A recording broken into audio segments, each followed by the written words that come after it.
Thanks, Clinton. It's a busy week. Thanksgiving menus are being finalized, the holiday table is being set, and turkeys are being laid out to thaw. This holiday is especially important to many turkey producers. After all, their livelihood is the staple of many holiday dinners.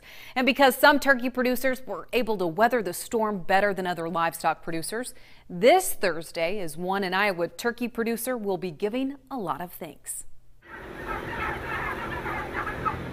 She's a wife, mother, turkey farmer, and avid blogger.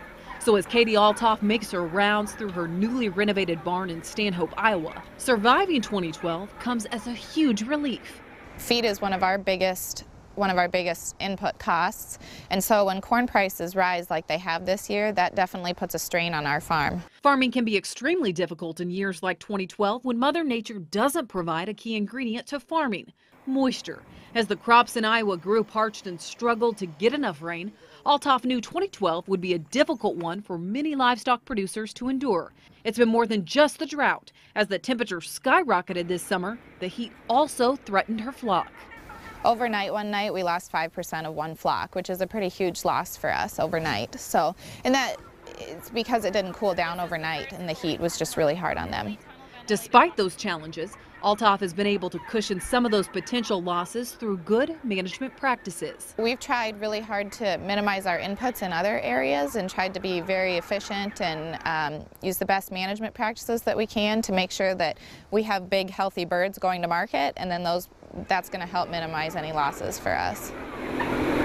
She says those management practices, combined with being proactive, has been the recipe helping keep the Olthoffs in the black this year. Energy efficiency is always huge for us. We have tunnel ventilated barns, which instead of curtain sidewalls, they have big fans at the end that suck air through. This picture isn't as hopeful for all livestock producers. Pork producers are preparing for steep losses. As long as there's high commodity prices, is that if you're buying feed, it's going to be very difficult to have profitability. This makes Olthoff even more grateful for a profitable year. Despite surviving 2012, she knows as a farmer there are still many hurdles ahead. Disease is one of our biggest problems. We try to use biosecurity to minimize any disease entering the building, and then also just try to use the best management practices to make sure that our turkeys are healthy and that they're not stressed and then not as susceptible to disease. The necessary antibiotics, however, are becoming harder to get and supplies have been limited.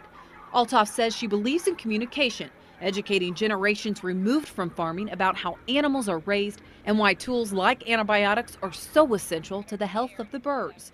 Through her blog, transparency is her goal, realizing that may play a major role in helping save the future of her family's farm.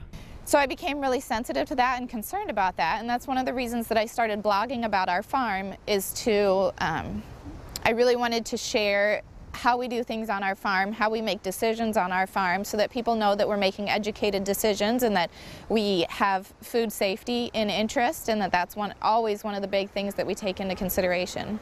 You can read Katie's blog by visiting on thebanksofsquawcreek.com. One of her recent blog posts addresses animal abuse. Clinton.